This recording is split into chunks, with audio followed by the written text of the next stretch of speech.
Oh, I didn't make a tweet ready. Oh, no. Yeah, I suppose I could probably tweet it out as well, but I don't really. To the 5 people that follow me. All right. Well, we got 11 people watching, so thank you guys for getting ready. We're focusing on the Xfinity Series race here while I get a tweet out talking about this. I assume that you're on the same page as I am. We're going to be stacking guys from the back and really focusing on place differential again.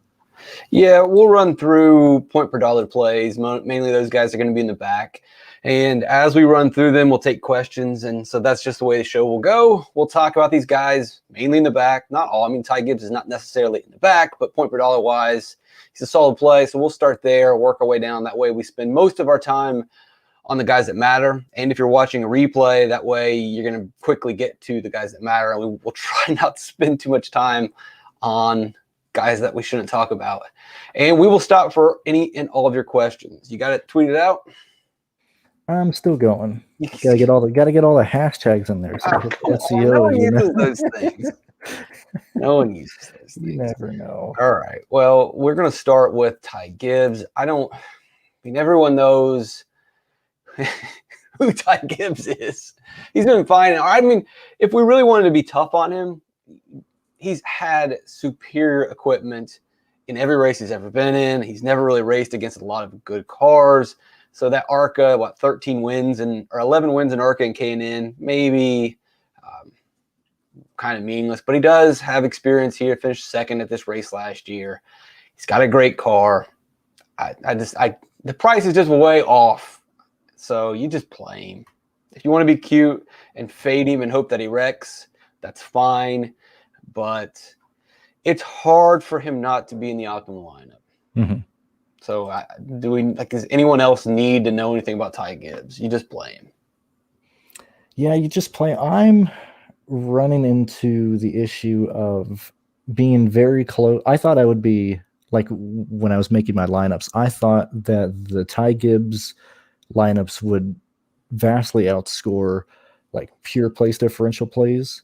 But as I found when I was making lineups is I can get very similar projected points on my lineups and not include Ty Gibbs and focus primarily on place differential.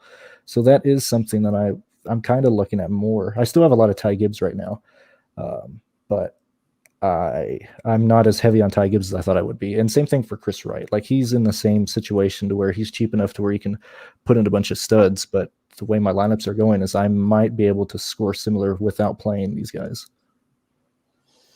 Okay, that's interesting. I'd have to play around with lineup builds, but just in terms of potential performance car, there's really not any reason not to play him. Maybe it's a possibility that you can build different lineups without him. Mm-hmm. Okay. Dinger or Cindric, only 2 non-back that really matter, right? Inside the top 10. Well, let's just look real quick. So yeah, you like Cindric. Is there anyone else in the top 10 that you think about playing? No. I look at the top 20. Not Mills, not Weatherman, not Vargas, not Little, not Castle. Maybe you could make some sort of weird argument. I'm not really here for that. Ty Gibbs, yes. Riley Herbst, yes. No. I mean, I think Timmy Hill could have a good day, but I don't believe you really need to go that weird when there's plenty of value. Clements, no. Chris Wright, maybe. So, like, if we're talking about the top 20, there's a couple of guys near the back end of the top 20 we can talk about. But other than that, yeah. Cindric and Allmendinger are the only guys up front. Yeah, let me look at, because let me see. Remember, the grid is not set by fast cars. The grid is not set by anything like we've ever seen before. That needs to be repeated. We talked about this yesterday. That's why when we opened the show, I said leave a bunch of money on table. And wouldn't you know it, the optimal lineup had $7,000. Mm-hmm. It's because the pricing is wrong again. Yesterday and today, worse today, and the grid was set by Daytona finishing order. A plate race has set the grid for a road course. That's created a lot of weird scenarios, a lot of the norms, routines, habits, behaviors that you have used in the past in DFS. You really need to throw those out the window. And treat it like a plate race. I said treat it like a plate race yesterday. that was a plate race. That might have been worse than a plate race. Yeah, that was way worse than a plate How race. is today going to be any different? And like you might even throw in the fact that they're going to be racing from a daytime to a nighttime. That could cause more chaos. I don't know what the lighting's going to be like there, and like the dusk. It might be really hard to see. Visibility might be seriously a problem. You're going to have the track changing more in this race. I just don't see how this is another plate race. So if that's the case, then leave money on the table, play guys in the back. Yeah, I mean, if anything, it's almost more extreme than a plate track, because not only do you have, you know, the expected place differential from the guys in the back, you also have the good guys in the back. You know. Yeah, no, I mean yeah, I mean in a plate race we take bums in the back, but you've got a lot of good. I mean you can take some. So speaking of bums, maybe he's not a bum. We've got the question here about Cody Ware. Yeah, Cody Ware is definitely in play. It just depends on your lineup construction. I can see him scoring more points than I have him projected as. He was fine in the Roval race. I want to look at his laps, though, from the Roval. We know he earned a really good finish in the Roval, but that was kind of goofy. Pretty sure he rode in the back. This is just off the top of my head. Yeah. I'm pretty sure he still got did a solid finish. stage. And that was not even, was a 17 Rick Ware car that barely even ran last year. Where is he at?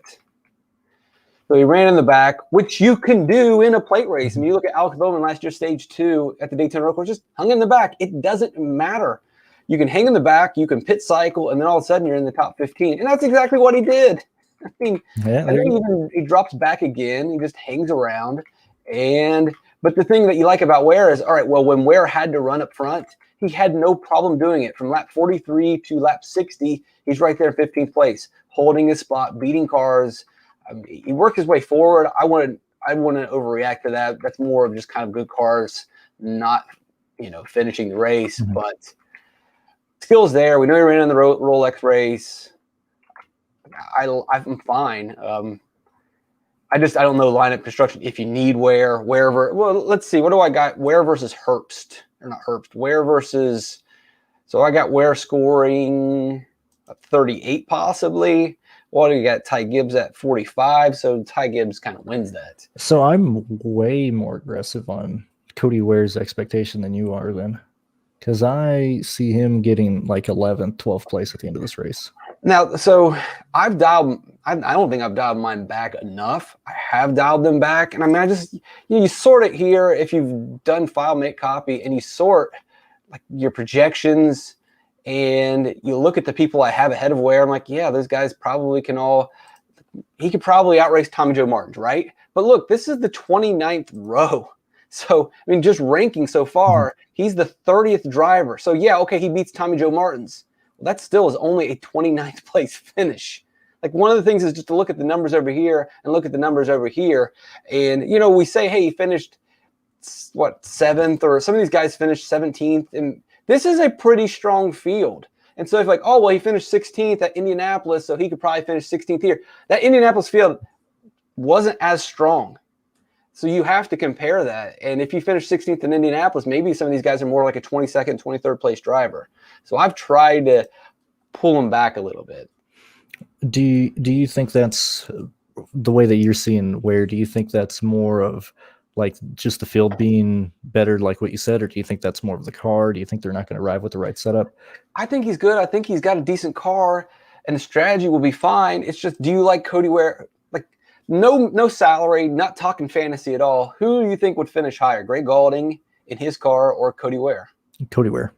Okay. Really? Yeah. You were talking about Greg Gaulding in the. I like. I mean, so I like great. I mean, this answer heads up. I think Cody Ware finishes better than Gaulding. I like Gaulding as well, but I think Ware has the better car. Now, I think you can beat Weatherman and Vargas, which is fine if you want to slide those guys down. Paludo, I don't think so. Chris Wright, I don't think so.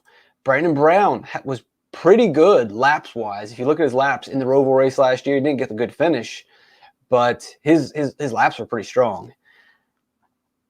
That's tough. Same thing with Ryan Sieg. Ryan Sieg's got better. Ryan Sieg's equipment's better. That's tough. Jay Buford, I think Buford beats him. I think Annette beats him. Pardis should beat him. Clements should beat him. Castle, it's close, but it's hard to slot. Just keep pushing him up because as I get further up here, he ain't beating any of these guys. So, I mean, I like him. I think this field's kind of strong. It's tough. Well, maybe, I mean, if that's the case, I'm going to be well over the field. Well, I think that's smart, though. If people are going to go crazy on Ty Gibbs, which they should, and you kind of got to pivot a little bit, then Ware seems like a really smart place to go. So going back to Ty Gibbs, and then we can actually talk about Cody Ware. Yeah. Looking at my Ty Gibbs ownership in terms of salary, like if I'm playing Ty Gibbs, at least originally when I went into this week, I'm playing Ty Gibbs that fit everyone in. You know, I'm playing Ty because I have no salary left. I'm using it all to fit him in. And the least amount of salary I have left with the Ty Gibbs lineup is $300. So it's not like you're using Gibbs to use all your money to stack all these guys in there. And that's why I think that's why the Ty Gibbs, use Gibbs and leave a bunch of money on the table. Yeah. You can. Yeah. And if you use Gibbs and you spend all your money, you're going to end up in a place where everyone else is. The optimizer has spit out a lineup, which I think is probably pretty strong in cash. Gibbs, Herbst, Indy, Lally. It changes occasionally. Actually, Lally wasn't in this before. It had so this thing's kind of jumped around a little bit as I've tinkered, but I don't like this lineup as much anymore. But LeBay seems fine in the back. Jones seems fine in the back. Haley, Gregson, Allgaier, you pick your poison there. I don't know why it jumped to Andy Lally. That's interesting. But I think Herbst and Gibbs are fine. But you go with Gibbs and you spend all of your money, you're going to end up in probably a pretty similar spot as everyone else. We got one about Star Let's see. What is this one here? Gibbs place differential lineups similar to Gibbs lineups with other punt price guys who have place differential or more go up and set. I don't know what that says. I'm assuming that question saying like if I'm playing Ty Gibbs, am I focused on place differential? Where my answer to that would be yes. Like if I'm playing Ty Gibbs, I'm not playing or actually I do have. You can play him in anything. You want to play him with AJ or Cindric, that's fine. You can play him with place differential, that's fine. You can play him anywhere. Like there's only two ways that Ty Gibbs fails. He just wrecks or has a bad race. It can happen. Or someone at a similar price point has a really, really good day. That could be Cody Ware. It's not going to be David Starr. It's not going to be Stephen Light. I mean, Light's been fine, but again, these are softer fields. It's not going to be Colby Howard. It's not going to be Bailey Curry. I guess it could be Chris Wright. And so that would be it. I don't think it could be Timmy Hill. I mean, no. So yeah, just Ty Gibbs works everywhere. If you think he wrecks, don't play him. If you think someone else can have a bigger day, then play that person. I mean, I think that's kind of it doesn't matter about place differential or hogs or whatever. I think that's the Ty Gibbs synopsis there. Yeah. So before you answer this question on the screen, the guys, I'm really concerned that we run into a situation where Pardis, Lally, Allgaier, Gregson, Buford, Haley, Annette, Paluto. What do you say, Buford? Isn't it Buford? Is it? I say Buford. That's what they said on the broadcast. I'm pretty sure. Well, okay, we'll call him Jade here. So there you go. I'm pretty sure. There you go. Let's see, where was it? LeBay, Ware, and Jones. I'm concerned that group of drivers I just listed off is part of the optimal lineup, and so that's why I'm hesitant on Ty Gibbs. I'm really hesitant on AJ Allmendinger and Cindric because they need pretty much like a race like Creed had yesterday, and he had a ton of help being in the winning lineup. And as we talked about in the beginning, he wasn't optimal. Yeah, Cindric wasn't, or Creed wasn't optimal. Creed needed a lot to line up. John Hunter Nemechek had to run out of fuel. Every one of those place differential guys had to wreck out. Not every one of them, but just enough wrecked out to open the door for Creed, and he still technically wasn't optimal. So, if you want to play this race out in your head, let's say Austin Cindric leads all of stage one and he pit cycles Maybe he leads stage 2. I doubt it, because there's going to be so many different strategies that he'll probably be digging out stage 2. And then stage 3, he runs away with it. There's not a lot of laps. Not a lot of hog points for him to accumulate. He has to have a perfect race. And even if he has a perfect race, people at his similar price point, right? You're going to match him up against these other $10,000 drivers. Allgaier doesn't have to win to beat Cindric. Gragson doesn't have to win to be a better play than Cindric. Haley doesn't have to win to be a better play than Cindric. Cindric has to do everything perfect and needs these guys to be just miss out. That's tough. Like, maybe he can beat one of them, but I can easily see 2 of these guys outperforming him. And if 2 of them outperform him, they probably knock him out of the optimal lineup. Yeah. Same thing for AJ. Yeah, and continuing on with that, with 52 laps, you only have 13 laps led points, 23.4 fast lap points. And if I'm going with the mentality that I think the public is going to focus on Ty Gibbs because, oh, he's cheap, you need to play him to get your studs like Cindric and Allmendinger, if they end up not having a good race and get passed in pure DraftKings points by people you just listed off right there, there's a chance that the Ty Gibbs play doesn't work. And then I think we're focusing too much on that. Like, we're trying to be too cute and avoid Ty Gibbs because we've had enough time to realize the price. Just why fight it? Okay, we're kicking. Where's our ownership guy? You know, what's you can't make ownership up for this stupid stuff. That was so frustrating yesterday when we got those, and then nothing against the people. It's cool you guys are sharing that, but these numbers. How do you create ownership for a road race set by Daytona results with pricing being wrong? Like, how do you, like, what mod? Like, this is, we had Rotodoc on last week, and he was honest. I can't do projections for this. There's nothing statistically to base this on. It would just be making stuff up, which is fine. I could give you some, like, what my brain thinks. My brain thinks Ty Gibbs will be really popular, and he should be. And that's not, I don't think this is, you fight this. You're kicking against the pricks. It's just going to make it worse. Stop fighting the Ty Gibbs ownership and just take it. If you want to be different, the field's going to own Cindric. The field is going to own AJ Allmendinger. Yeah, I like Cindric better than AJ, which answers that question, but I don't want either one of them. I know that the people that are playing are treating this like it's a regular road course. They're treating it like the grid was set by qualifying. They're treating it like the grid was set by points. It wasn't. Pricing's off. Qualifying is completely wrong.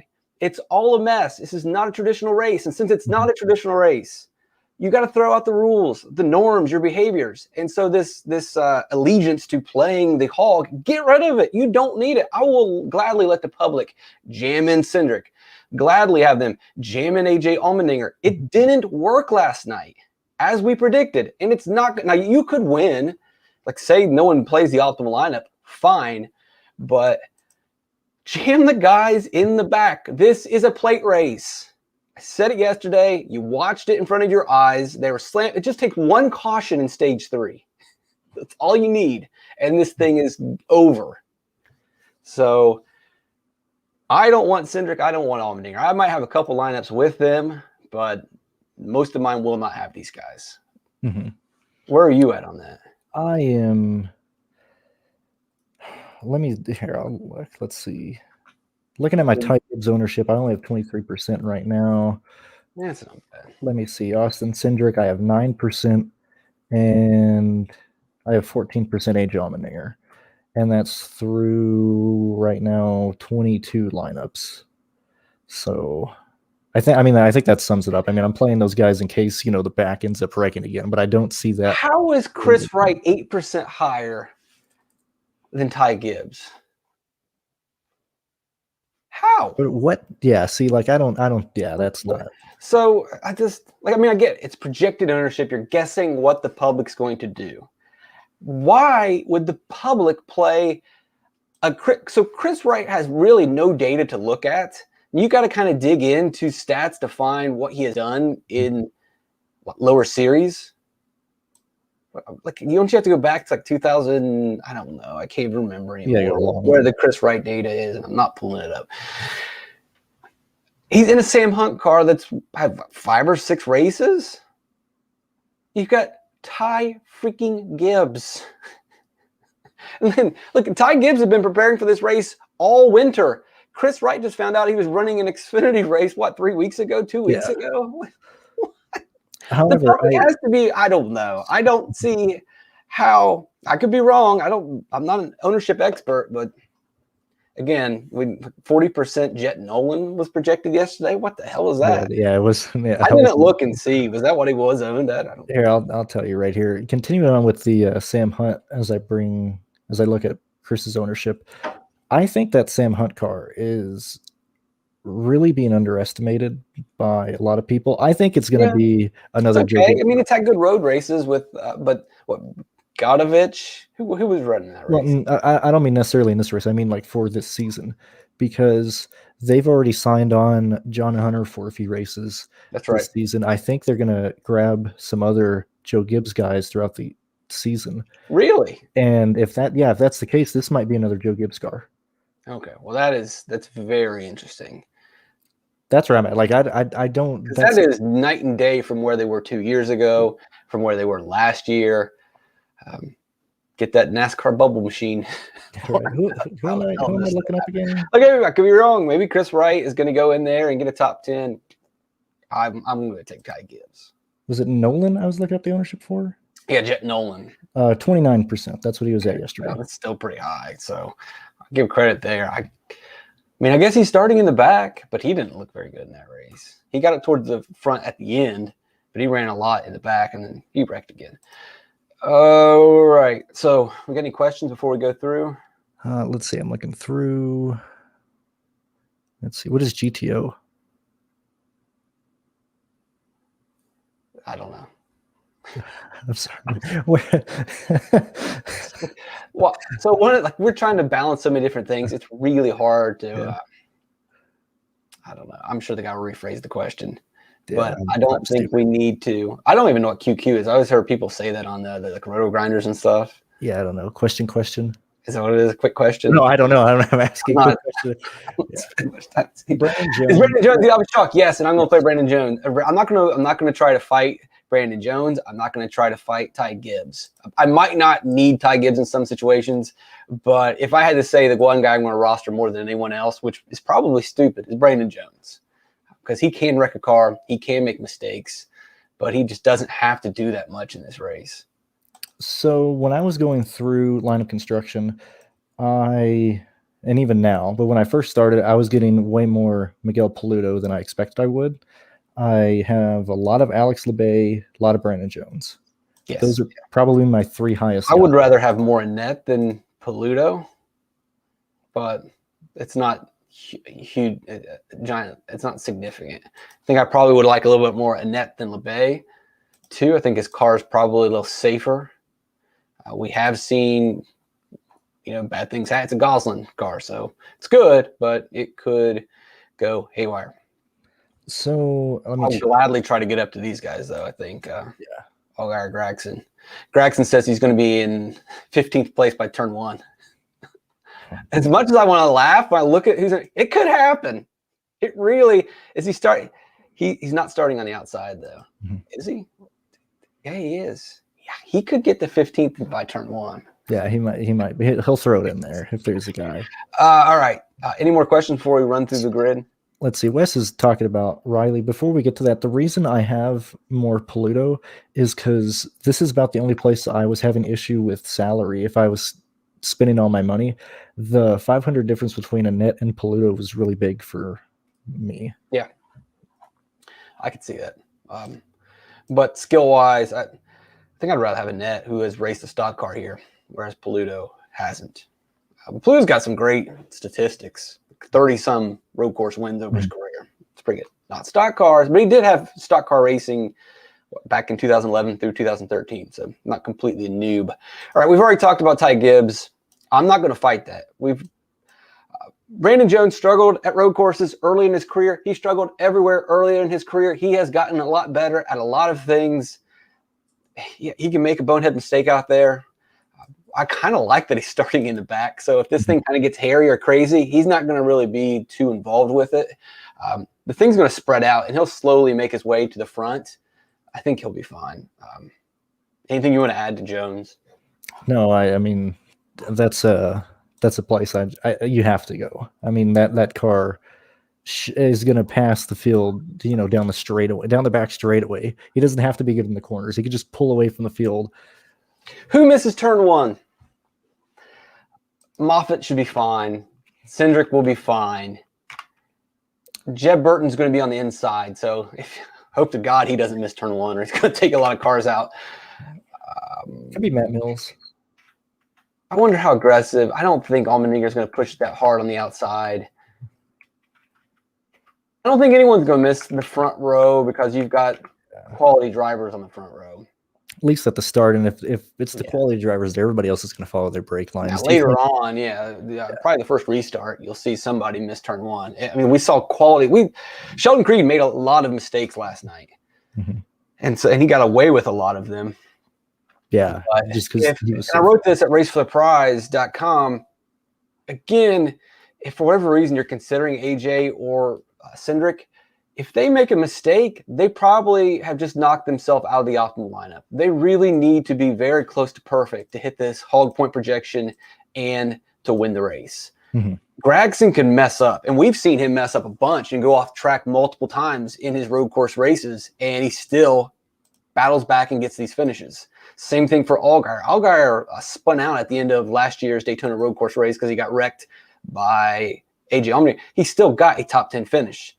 Allgaier can make mistakes. Gragson can make mistakes. Haley can make mistakes as long as it's not as bad as the mistakes he made last year at the road course. But they can get away with small mistakes. Cindric and Allmendinger can't, and that will knock them out of the lineup. So yeah, Wes is, and I'll get to your question that's being asked to you by Michael, but Wes is asking if Star is in solid equipment to go top 20.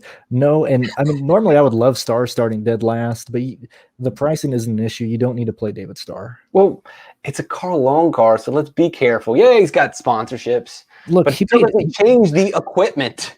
That money just went into Carl Long's pocket. He's renting that ride. This partnership isn't going to lead to better cars. He was $500,000. He was able to land this car. And if this is Texas or wherever, and this price starting in the back, yes, but not in this specific race with this specific field, with this pricing and with these starting positions. I don't want Star. Yeah, I'll let you take Michael's question because he's talking to you. He don't want my opinion. Yeah. We just talked about that. Who's going to miss turn one? And I don't believe we'll see anyone miss turn one at the beginning. So whoever is restarting in turn one, that will be it. We don't know who will restart turn one later on in the race, but someone will do it. But I don't expect the beginning. These guys, because what happens is like Harrison Burton's going to base his speed based on Cindric, and so as long as Cindric doesn't overshoot it, then they're all fine. That's kind of how they get their patterns down. So the way it lines up. In terms of guys who have an incentive to just show up and race for the win, like Andy Lally, Pardis, Jade, like these guys, I'm not really throwing this into if I'm playing. Well, let's address the Andy Lally situation first before we get into that.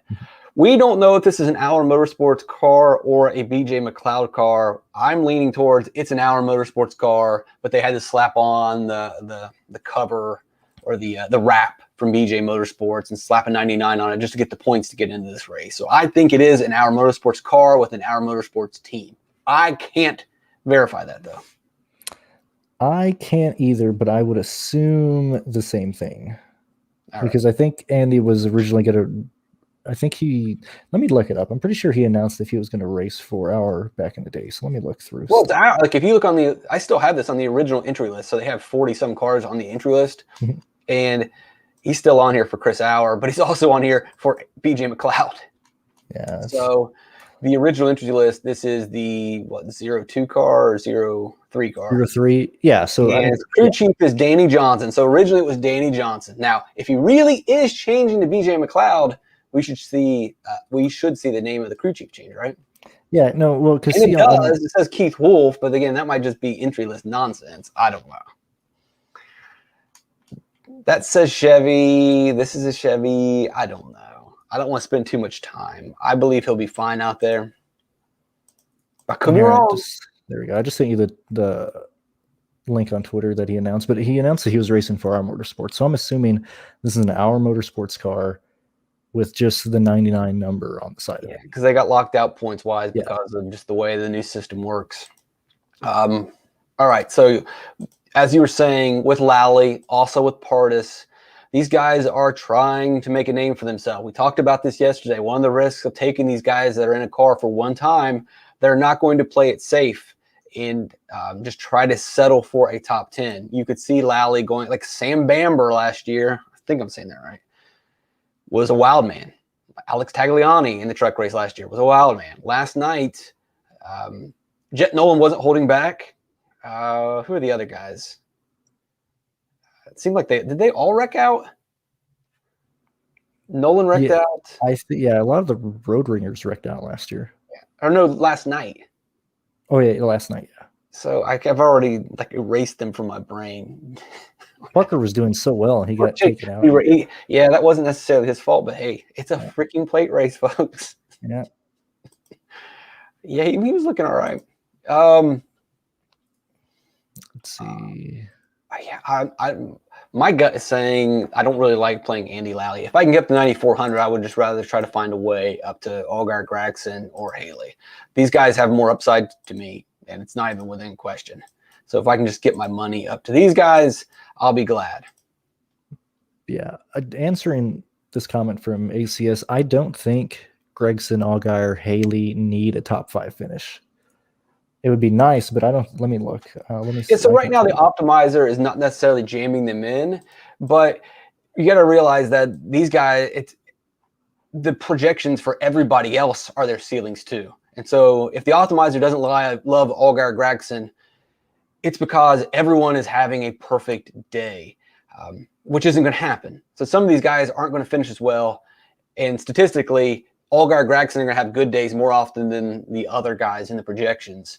So if you dial other people down, they're going to have less points, and then you're going to see Gragson and Allgaier definitely jump up. It would be optimal more often than not.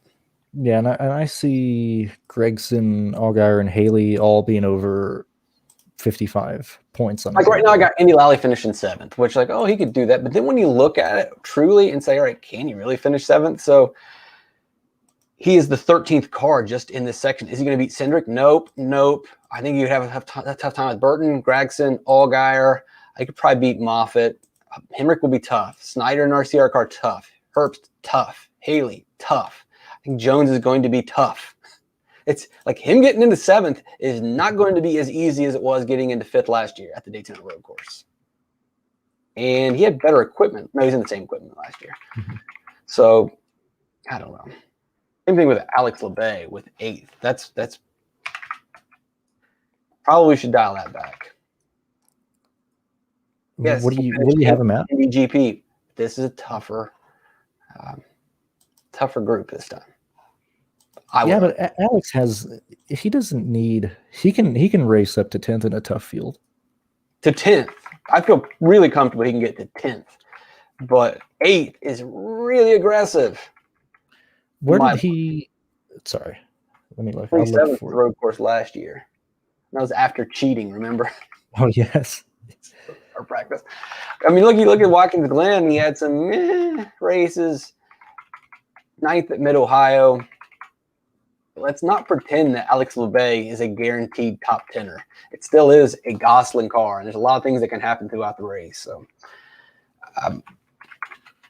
that's why I like a net more. All right. Thoughts on Annette. So we've got thoughts on Annette. I like Annette. He's got enough of a sample size. We know that the car will be pretty good. He's not great. I got him at 12th. But I don't know what really to add to that. I guess I could look at his Daytona Road course laps from last year. And so stage 1, kind of faded a little bit here, but drops as low as 11th. Running there, looks like a pit cycle. He's in the teens, fades back. And then I dropped a lot at the end. I wonder what that was. 5 laps. Or 5 spots on the last lap. He must have gone over. He had to probably miss a chicane or Yeah, something. he missed a turn or something like that. 10 to 15. I mean, it's classic Mike Lynette. I mean, it's what he does everywhere. Let's see. Looking at Jeffrey, he's not going to push it. He's not going to like try to do something stupid. I wouldn't imagine. Now we've seen him do some unconventional tire strategies at intermediate tracks, but I don't believe this will be a weekend where Annette goes crazy. LeBay might push it more and try to do something weird. Yeah. Let me see. Looking at Jeffrey Earnhardt, I thought I had more of him. Actually, I only have him in 2 lineups right now. He's purely in my, like, if I'm purely stacking from the back, I'm not playing it. Yeah. Like you mean you're expecting a bunch of, even if there's a bunch of wrecks. Yeah. I just don't see it. Yeah, he finished 11th at the Roval, but that thing was an absolute mess. Where was he running for most of those Roval laps? Jeffrey Earnhardt was running in the back the entire race. And then, I mean, he did run well here when he had to, but everybody had wrecked out by that point. Yeah. So, like, I mean, that's really the only way that I see. And you look at all these good cars. That Herbst was gone, Snyder was gone, Briscoe was gone, Justin Allgaier was gone, Brandon Brown gone, Greg Gaulding gone, Kaz Grala gone, Preston Parr is gone, Harrison Burton gone, Justin Haley gone, Austin Hill gone. Oh man, the whole field. There's a lot of really good cars. And even then, with all these guys out, he's still just running in 17th. Half the field wrecks out. I'm not playing Jeff. Yeah, I'm very, very, very light on. So I would not call him a safe play by any means. No, I would rather play Cody Ware. Yeah. Oh yeah, yeah. If you can get easy Cody Ware. All right. No, Michael, you're good. If you've ever, I mean, if you're ever on Zoom or something, like it's hard, and I can't tell you how many times I've almost talked over Pierce. I mean, it's hard. Yep. Let me see. Is there any line of construction benefit from correlating? No. The whole correlating team, I mean, I think that's just personally overrated. At least that's my point of view. Like across the board in any track. I don't care if they're teammates or not. Yeah, I'm not a big team guy building wise. Are they trolling us with the Cody Ware? Are we talking too much about Cody Ware? Let me see. Gaulding. Let's talk about Greg Gaulding. So I have no idea what this car is going to do. I think Greg Gaulding is very good at the road courses. He ran extremely well at the Roval. In the rain and in the dry, he'd lost radio communication and he wasn't scored for like 4 or 5 laps in the Roval. But other than that, I think he was doing fine. If you see he was running, so Ty and Smith. Yeah, he was running 5th when he ran that, and then it was right after caution. I think he missed the back straightaway chicane, and so it put him a lap down, which was really 15th, and then it put him another lap down, and then he just pulled off because he was like 4 laps down at the end of the race. Over. The car, though, there should be some concern. The Jimmy Means car was pretty good in 2018. Last year, 2019, it took a step back, and then last year it was a real mess with Cody Vanderwall. But we never really know how much of that was the driver leading to a lot of those mechanical failures or what was going on there. There is a little bit to be concerned about with the Jimmy Means car and Greg Gaulding. I, again, probably would go, not probably, I would take Cody Ware easily over Greg Gaulding. No hesitation. Enough with the Cody Ware talk. However, they never start in park last year. So you can, yeah. I mean, that car has never really failed. It failed because no, they had real mechanical failures. Like the car would blow up under Cody Vanderwall. Yeah, and I think that was more user error. Yeah, that's what I'm hoping. But typically, mechanical failures aren't necessarily the driver's fault. But when you have a Cody Vanderwall, yeah. Mm-hmm.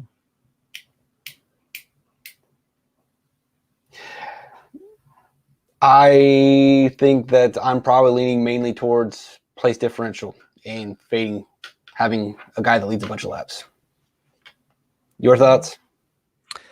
Yeah, that's how I'm looking at it. Like I said, I have let me look at the actual lineups I have looking for a lap leader or a dominator. I have 5. So so I could basically just say I'm not really looking for a lap leader in this one. And when I mean lap leader, it's Austin Cindric or H. Allmendinger. So let's bounce back. So Chris Wright, we kind of already talked about this. So I don't think we need to go into it anymore. I am slowly coming around to him being a decent play. I mean, he is a decent play, but a better play. But, because with your Sam Hunt conversation, but I'd rather have Ty Gibbs. And I don't feel like, if I'm building a lineup that needs those strict savings, I'm just going to take Ty Gibbs. Period. He can make mistakes. He'll be fine. He's got a fast car. He'll be able to recover from those. We saw John Hunter Nemechek run out of the gas, have to get pushed back to pit road, but having superior Kyle Busch Motorsports equipment, he almost won the race. So if either of these two teams face adversity, Ty Gibbs will be fine. I don't know if that's going to be the case for Sam Hunt and Chris Wright. Yeah, and I still have the same situation that I had with Ty Gibbs. Is if I'm playing Chris Wright, I'm going out of my way to do it. It's not for salary relief or anything. If they run this race 10 times, how many times does Chris Wright outscore Ty Gibbs, fantasy point wise? 2 or 3. He is starting. He has the opportunity to get 3 place differential points.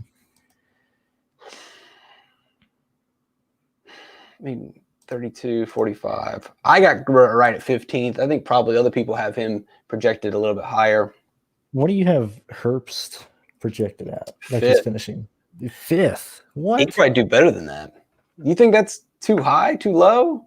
I think he'll finish in the top 10, like 9th, but I don't have him competing for the win. Well, he finished 7th here last year. Looked fine in the race. He looked pretty good last night. And that wasn't the greatest truck on earth. And he is now in the 98 car, which, I don't know, won a couple road races. I get if you want to believe that, no, it's just Chase Briscoe is God, and Chase Briscoe is a very good race car driver, really good equipment. Riley Herbst has really good equipment, and he got to practice yesterday. I'm completely comfortable with him finishing 5th. Let's see, what do I have? I know it's Riley Herbst. I have him at 9th. I think he can bounce back, make mistakes, and still get up to 5th. Yeah. Oh, what do we expect from a big machine team? I have no clue. We don't know. I was trying to find out where those cars are. Do you know where those cars are coming from? No, I couldn't find anything. I don't know where he got those cars. Yeah, I know that the Bassett brothers have old RCR equipment, but I couldn't find anything on Big Machine. Take a chance. Maybe you got some inside information, but I don't know. It's kind of expensive too here for Buford at $8,500. I don't know.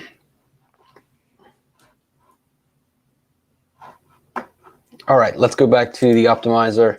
Justin Haley, we probably should just talk about all these guys at once. Haley, Gregson, or Allgaier, and you tell me who's number 1. You just rank them for me. Okay, say that. Sorry, I was reading chat. Or let's actually, this one first. We'll read this question. You mentioned a few times the difference between sports car, stock car handling with respect to this race. Who were the drivers impacted by that distinction again? It was more so last night than it is today because a lot of the guys with sports car experience also have plenty of stock. Jay Buford, he's raced stock cars at Road War. Paluto's raced stock cars. Ware has raced stock cars. I don't know if there's anyone in the field today that has only been in a sports car. I'm saying no. Last night we had guys that never raced stock cars at Daytona. Not the case today. Yeah, not even at Daytona, but like first ever time. And when you got to remember that, this is what are they? 4-speed, 5-speed? Yeah, they got 4 gears in the reverse. So they're a lot of the guys who run sports cars, like you don't have, a standard shifter like you have in like a standard car right now. They use a lot of paddle shifting and things of that nature. So that's really where that experience really helps in the truck series. Here, like we just said, everybody has stock car experience here. There's a question on Sieg changing from Chevy to Ford. It's still too early to know. I thought that they had a pretty strong relationship with RCR, but who knows? Must have gotten a better deal. I mean, they wouldn't take that change if it wasn't going to benefit the team. So, yeah, I mean, the only race that I can remember them specifically running that RCR car was Las Vegas, and they ran extremely well, and then they didn't bring it back.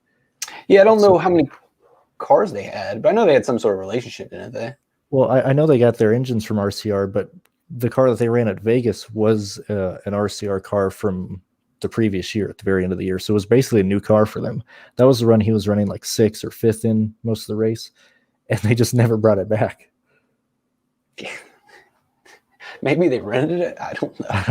I don't know. It's not, when we get into these, that's where I don't have enough information to pretend to know anything about some of these models and chassis from 2018 and that stuff. All right. So the question was, I guess we've got another one. We were approaching this like a plate race. Yes, but we're going to eat chalk on the kids starting 15th. That is a very good point. Not like there isn't guys in the back to pivot to. You don't need the salary. That is a very strong point. That is a very good case. And if that's the case, then you're probably going to end up on Cody Ware. Maybe you go to some of these other guys in the back. Mm-hmm. That's fine. I think it is build-wise. But I don't think this is just a kid. And I think this is a pretty big deal. You know, Joe has given him the best equipment. That car is going to be the best thing Joe Gibbs Racing has ever put together. There's no way he puts his grandson in the second-rate Joe Gibbs car. Yeah, and we have played worse kids in this car. We've played Kyle Benjamin before. Who's Kyle Benjamin? Exactly. But if you've been playing DFS and Xfinity series, you remember playing Kyle Benjamin. We remember playing Noah Gragson in the Xfinity series before he came up. And he had a couple good races, but he wasn't good. But the car carried him through. It carried Riley Herbst through a couple. I mean, you look at the 2018, I think it was 2018, or it might have been 2019 season, where that 18 car, the people that were getting in it, Ryan Preece got in that a couple times and was good. A couple times he sucked, but I don't know. If I got a lineup that I like, that I don't need Gibbs, then that's cool. He's not my number one play. Number ones are going to be these guys in the back. Brandon Jones, number one. It's terrible, but it's just the way that it is. The pricing is wrong, and he's starting in the back in a plate race. All right, so finally to the question. Rank these in order. Gragson, Allgaier, or well, we'll just do here. Allgaier, Gragson, Haley. Gregson, Allgaier, Haley. Yeah, that's pretty much where I am. And that's so if I am building, I'm really trying to get these guys in. I'm trying to get Jones in. I'm probably looking at a couple guys here. And Ty Gibbs is not the first guy I'm going to in my builds. He probably will slot in at the end. I might not need him. But if I need him, yeah, I'm playing him. I definitely am. If it's him or Chris Wright, I'm playing Ty Gibbs. I mean, the more that we talk about this, and I was already leaning towards playing guys from the back, but the more we talk, I am just not enjoying the idea of playing Cindric, AJ, Ty Gibbs, or even Chris Wright to an extent. I mean, I think right now, like, what's the likelihood that the guys in the back, like Gregson, Allgaier, just flat out outscore Cindric and Allgaier? Like, so I went over there. So if you look over here where the projections are, so Brandon Jones has his best day. That's 73 points. He can have a pretty okay day, and he's still going to outscore Cindric. Cindric is having pretty much a perfect day, in my opinion, with his projection of first place and 15 hog points. And that still is only 61 points. I've got Allgaier beating him, Haley beating him, Gragson beating him, LeBay beating him, Jones beating him. I think that right there just sums up. And I can easily see Cindric going down a little bit. Allmendinger going down a little bit. So maybe Cindric beats Allgaier, but then he still lost to Haley and Gragson. You know, you run this over and over and over in your head, and more often than not, Gragson and Haley are, or one of the two of these guys are going to beat him. So I'm not interested in playing these guys. Let's see. Looking at I would not play Natalie Decker. I would not play Natalie Decker at all. That's just me. I'm personally not playing her. You can take. I mean, I don't trust that play at all. I don't trust her. I don't think that car can get up to the top 10. And talk about being outscored by other people. Just in her range, there's a higher chance that Kris Wright and Ty Gibbs, even if they have bad days, can outscore her in the price range. Not even focusing on 8K guys. I think she's been a fine road racer over her career, but this is probably one of the worst vehicles she's ever been in, and this is one of the toughest fields she's ever been in. And even you look at, she's going to make mistakes. I'd rather take Kris Wright. I'd rather take Ty Gibbs. Probably being a little too cute going to Natalie Decker. If it's a plate race and everybody wrecks out, okay, well, you need Ty Gibbs to wreck out. You need a bunch of things to happen, I think, for that to work. Mm-hmm. I agree. Let's see. Yeah, Ty Gibbs road experience besides last night and ARCA. You know? I don't know. I don't know any of his experience outside of ARCA. I would just assume, because he's wanted to race ever since he was a kid, I would assume that his family has given him go-karts and stuff like that to practice in ever since he was a toddler. So I'm just going to assume that he has. I mean, he doesn't need to. He's already shown it. He knows how to drive on road courses. Like, I don't need to see anything more from him. Well, and he's also 17. So how much experience could he get unless he was purely a road course guy? So I think it's asking too much to expect him to also have a road course background. Yeah. Well, Haley Deegan is, I don't know if she's going to go that route. Hope not. Haley Deegan, oh my God. Get us in trouble, man.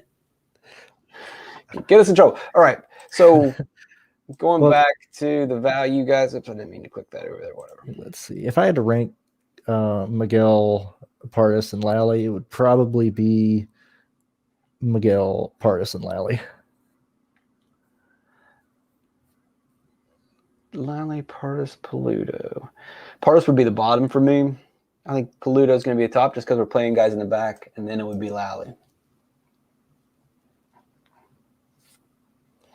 That's interesting because Pardis starts 23rd, Lally starts 24th.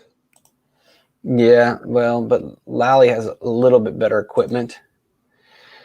I don't know. Convince me. You think Pardis is a better play than Lally? Well, he probably. Go ahead. Sorry. No, you could. Don't let that guy ruin it, man. No, right. The mood was changed. We're too stiff now, anyway. Yeah, I think Pardis, man. He's always in the front. If he could just not wreck at the end of the race or not have an issue, he's going to finish top 5. But every time he runs well in the race, every time he's putting himself into position for a win, they always have 2 or 3 yellows at the end, and he's one of the guys who gets shuffled out or wrecked or moved at the end. So you kind of changed my opinion here now that I've thought about it. So yeah, he's going to be aggressive at the end. He's probably going to get in wrecks. He might put himself in a tough position because he is trying to make a name for himself. But these wrecks haven't really been his fault. Last year, the Daytona Road Course, it's just a mess in the infield. And that could have been anyone, and it will be anyone. The problem is if they are able to miss or at least not mess up on turn 1, that's kind of a bad thing because that means too many cars are now piling into the infield, and then there's another problem. You really need people not to make turn 1 so that there isn't this log jam, and that's what got Pardis. The year before at the Roval, he got taken out by, I believe, Harrison Burton. I guess, I am kind of maybe a little bit cheaper. Let's look at Pardis's lap by lap data. The only race that he didn't do well at all was when him and his dad brought the car himself, and they only completed 8 laps or whatever. That's the only. That was Road America. I think the thing died on pit road. Yeah, that's the only bad race that was his direct fault, and that was more so he was just running his own equipment. Look at these laps; they're great. And then he just gets caught in this late race restart. That can and will be anyone.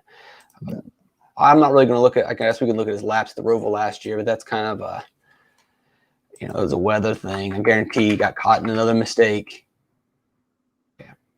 Yeah, he got wrecked again. Yeah, I remember that. Yeah, he got wrecked. Yeah. Maybe. I guess Lally and Parse are pretty close. I still would rather take. 35th. That's really deep. Mm-hmm. So, I'll take Paluto over that. Let's see. Let's look at these. How much you recommend Miguel? I only have 2 lineups. I would have him in more than that. I think he's a little too cheap, and he's starting way. He's cheaper than LeBay, and I think he has a very similar upside, if not more. And he probably has more than I'm starting to lean more towards Paluto than Annette. It depends on how much money I have back here. Maybe just build a lineup with all 3. There it is. Here's your winning lineup. Jam all 3. Yeah, there you go. Right, like the people that want to get away from Ty Gibbs, well, there's going to be the way that you're probably going to be able to do it. Let's see. I'm just over half of my lineups having Miguel Paluto in them, so that should tell you a lot. Like I would be probably if you're playing. Good. I think if you're playing 3 lineups, I'd probably put him in all 3. If you're diversifying even more, that's when you start taking Paluto out. Like you have to have enough line, because I think Paluto's a great play. If you're fading him, you have to really cover a lot of bases, because that means he either wrecks or he underperforms. And if that's the case, he's going to be outscored. Like if he doesn't score well, people that are going to outscore him would be people like Justin Haley, Gregson, Allgaier, Brandon Jones. So you would probably up their ownership if you're taking Miguel out. But even if they do outscore him, they're $2,000 more. So yeah, they'll probably score more raw points than them. But when it comes to point per dollar, it could end up being pretty close. Let's jump to Riley. I've already talked about Herbst. You're not as high, so I would like to hear your reasoning on why you see more as a 10th place driver.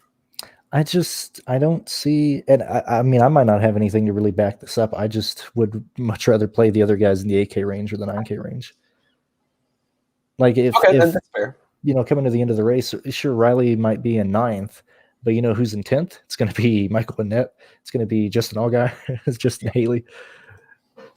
Yeah, I think safer would be going Paluto over Herbst. Safer would be going with Annett. Right? If this thing does turn into a wreck fest and you play Annett and I play Herbst and both of our guys wreck, congratulations, you won money and I lose. Because Herbst is going to lose 20 place differential points. Let's look at Sam Mayer last night. Yeah. How many points did that idiot score? He scored 3, and he still won us money. Yeah. That. Yeah. I'm talking myself off of Riley Herbst. I'm sorry. It's okay. it is a smarter play, but GPP wise, maybe I do chase Herbst a little bit here. That's bold, man. That's bolder than. Okay. Would you rather play Herbst or Jeffrey Earnhardt? Herbst. Okay. And Jeffrey Earnhardt still has to make it through this race. Right? There's no guarantee that he's going to survive. His track record is not very good. Mm-hmm. I would not say, oh, well, he finished that Roval race. Really, I should just hide this column. Really should. It's very misleading. And you're probably saying, well, that was a wreck fest, and you're expecting a wreck fest. Yeah, I guess. I don't know about that. Let's see. I want to talk about something that Michael said here about leaving $1,000 on the table. And this has 2 answers for me. If you're using an optimizer, I know people like you can set rules and stuff like, oh, I don't want to spend the whole salary. I'll make it $49.50 or something like that. I wish, and I don't use those optimizers, but is there a chance that you could just like remove that in general and just have it place whoever the highest projected guys are? Because I'm having lineups that leave a few hundred, a few thousand, and then, close to 10,000, depending on how I'm making my lineups. I don't really care about salary. I don't know about you, but that's how I would look at it. I think some of my lineups I would look at salary. Some of them I won't. If you have guys that you think can make it to the top 10 and are going to score a bunch of points, let me just see. If we take Annett, we take Paluto, we take LeBay, we take Brandon Jones. So there's 4 guys. I've got about $1,500 left, and I take Riley Herbst, and I take Ty Gibbs. That leaves a lot left. If I had, I got 2,500 left here, I probably would look to try to go up from. I think Ty Gibbs is going to be. I think Ty Gibbs is a great point per dollar play, but he may miss out just because he doesn't get enough raw points. Mm-hmm. So, but I think leaving 1,000 is fine. If you've got guys that you think are going to make it and this thing does go completely plate. Look, if there's not a caution in stage 3, then it ain't. Well, if there's not a caution in stage 3, then it's still going to be these guys in the back. Mm-hmm. If there's a bunch of wrecks, it's definitely going to be the guys in the back. If it's completely green in stage 3, the only thing that would change is maybe you get Cindric or Allmendinger sliding in. Yeah, man, I am starting to go way away from the Ty Gibbs thing. Yeah, it's yeah. I think I just have to admit, like, hey, the pricing was wrong, but I don't know if I need him. Yeah, that don't mean chase that. That's where I'm at. That's where. Who was the guy that initially got me? I don't know. I can't remember one of the guys that asked that question, but he planted that seed in my head. Who I need Ty Gillen. Like, started the show, just play him, just jam him in. Yeah, I did. That's I'm overthinking it. And what do? I start overthinking it. Thanks. It's a damn show. Same thing with AJ and Austin Cindric. I'm at the point where I don't think you need them. Yeah, I haven't swayed on that. I'm pretty good on that with the Ty Gibbs. It's going to come down to building for me. I haven't built yet. So Tommy Joe Martin's no. There's a lot of guys that we just aren't even on the board. Like we've only run through some of these guys, but we're about to the point where we're not going to talk about. Net we've already talked about. Polito we've already talked about. Allgaier we've already talked about. Partis we've pretty much talked about. Lally we've pretty much talked about. Hit Cindric, we've hit Gaulding. Moffitt, no. Like these guys down here, they're just straight no's. Some of them are good road course racers. I just don't see him. Do you have any? I guess if you want to play Jeffrey Earnhardt, but so they're okay. We're gonna get in the weeds here. So this is a lot of inferring, and so what are the Bassett cars again? I just went blank off the top of my head. What numbers are those? The Bassets aren't in this race. But what numbers do they normally run? The Gosselin cars. Okay, so do you think that the Bassets own those RCR cars, or is that in the Gosselin stable? Bassett supposedly has their own separate team now. Okay. They have broken free. They're no longer with Gosselin. Their dad started their own thing. Okay. I was just curious about that because I haven't looked into that. The other one I want to look at, and I am playing him, is Bailey Curry in the Mike Harmon car, because he has a ton of sponsorships going in this week.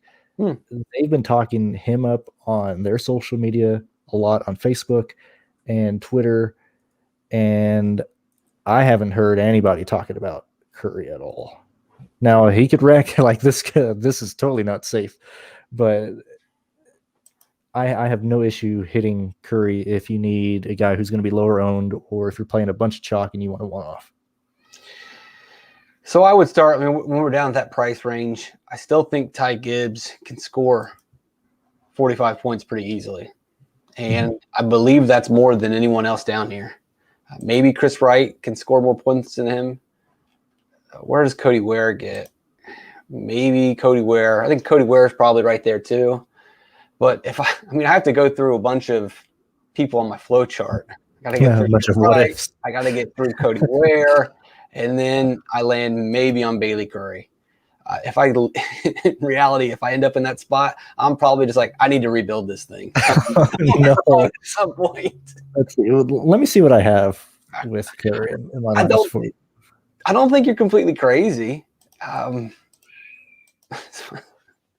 He's in 14% of my lineups. That might be a little too high.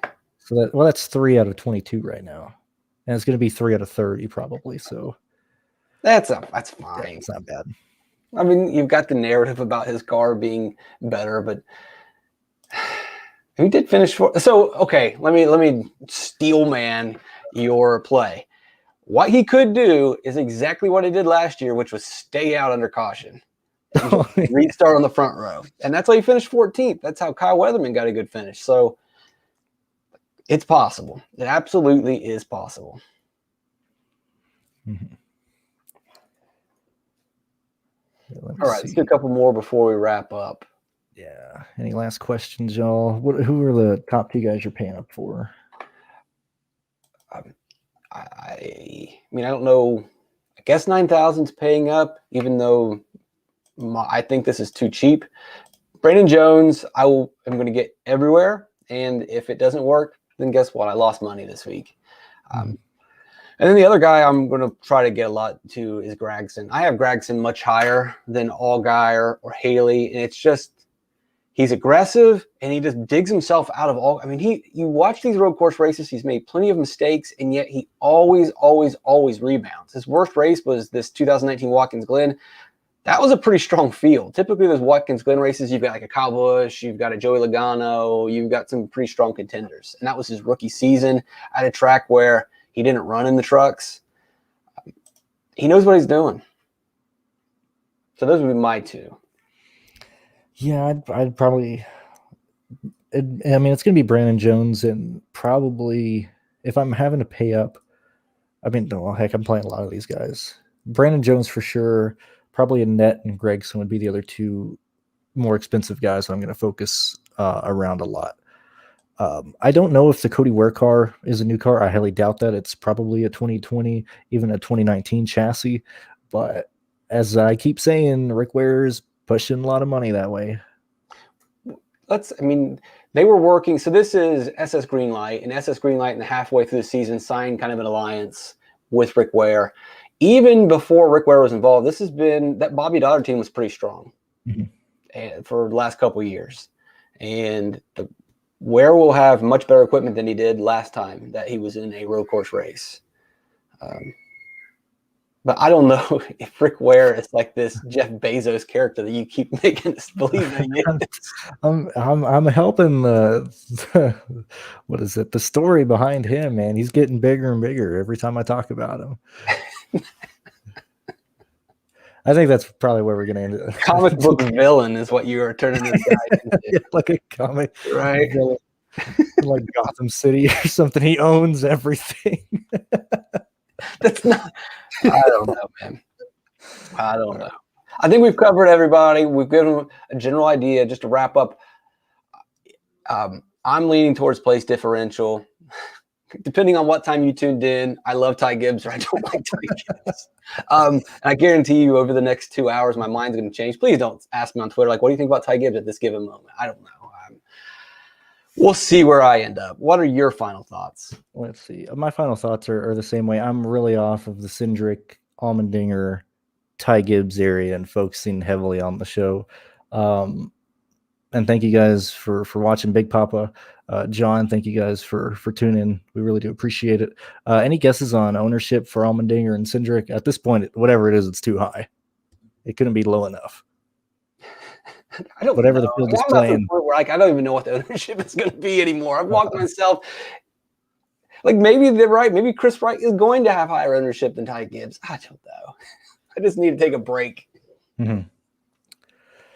But yeah, thanks for tuning in, guys. We're going to call it a day here. But check us tomorrow at 10 a.m. We'll be talking about the Cup Series race and however that thing's going to shake out. We'll see you guys later.